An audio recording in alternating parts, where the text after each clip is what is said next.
అక్షర యోధుడు అస్తమించారు. పాత్రికేయ లోకం మూగబోయింది. ఈనాడు దినపత్రిక వ్యవస్థాపకుడు రామోజీరావు కొద్దిసేపటి క్రితం కన్నుమూశారు.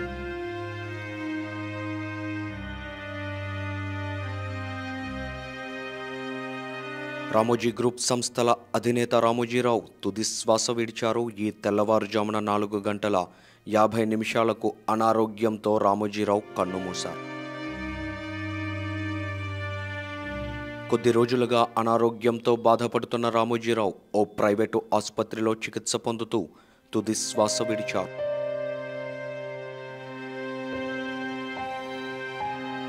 ఈ నెల 5న శ్వాస తీసుకోవడంలో ఇబ్బందులు ఎదురుకావడంతో ఆసుపత్రిలో చేర్చారు. అనంతరం రామోజీరావుకు వైద్యులు స్టంట్ అమర్చారు. ఐసీయూలో చికిత్స పొందుతుండగా ఈ తెల్లవారుజామున ఆయన స్వర్గస్థులయ్యారు.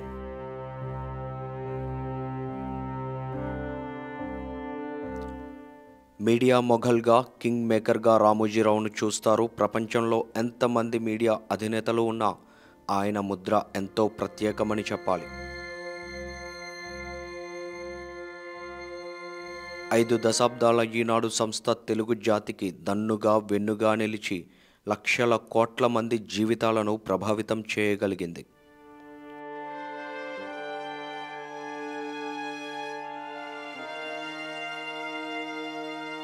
మీడియా అంటే కేవలం వ్యాపార సాధనం కాదు, సామాజిక విప్లవ మార్గం అని భావించిన వ్యక్తిగా రామోజీరావు ఈనాడు, ఈటీవీ సంస్థలు గుర్తింపు దక్కించుకున్నాయి.